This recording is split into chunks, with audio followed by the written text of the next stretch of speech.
সিরিয়ার বিদ্রোহী বাহিনীর গতি প্রকৃতি আরও একটি গুরুত্বপূর্ণ মোড়ে পৌঁছেছে। হায়াত তাহরির আল শাম এর দ্রুত অগ্রগতি এবং দামেস্ক শহরের প্রবেশের মাধ্যমে বাশার আল আসাদ সরকারের পতনের দাবি প্রতিফলিত হচ্ছে বিদ্রোহীদের দৃষ্টিভঙ্গিতে। আসাদের শাসনের অবসান ঘটানোর লক্ষ্যে তারা দেশের বিভিন্ন অঞ্চলে আক্রমণ চালাচ্ছে, যা নির্দেশ করে যে বিদ্রোহীরা একটি শক্তিশালী সামরিক অবস্থান তৈরি করেছে। দক্ষিণ সিরিয়ার দেরা অঞ্চলে বিদ্রোহীদের অগ্রগতি উল্লেখযোগ্য, কারণ এখানেই 2011 সালের গণ আন্দোলন শুরু হয়েছিল। আসাদের বাহিনীর কিছু সদস্য বিদ্রোহীদের সঙ্গে যোগদান করার কারণে পরিস্থিতি তাদের জন্য আরও সুবিধাজনক হয়ে উঠেছে। হায়াত তাহরির আল শাম প্রতিষ্ঠাতার ইতিহাস এবং তার সাথে আল কায়েদার সম্পর্ক ছিন্ন করার পরে কিভাবে নতুনভাবে সংঘটিত হয়েছে তা একটি জটিল রাজনৈতিক এবং সামরিক প্রেক্ষাপট তৈরি করেছে।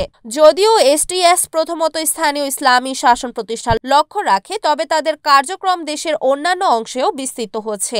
এই পরিবর্তনগুলি সিরিয়ার মধ্যে আরও প্রকট সংঘাতের সূচনার সংকেত দিচ্ছে। এখন প্রশ্ন হলো, বিদ্রোহীরা কি সত্যি আসাদের সরকারের পতন ঘটাতে সক্ষম হবে, নাকি পরিস্থিতি আবারও বদলে যাবে? যুদ্ধের এই জটিল পরিস্থিতি ভবিষ্যৎ প্রজন্মের জন্য অনেক পাঠ দিতে পারে। Desk report, NAN TV।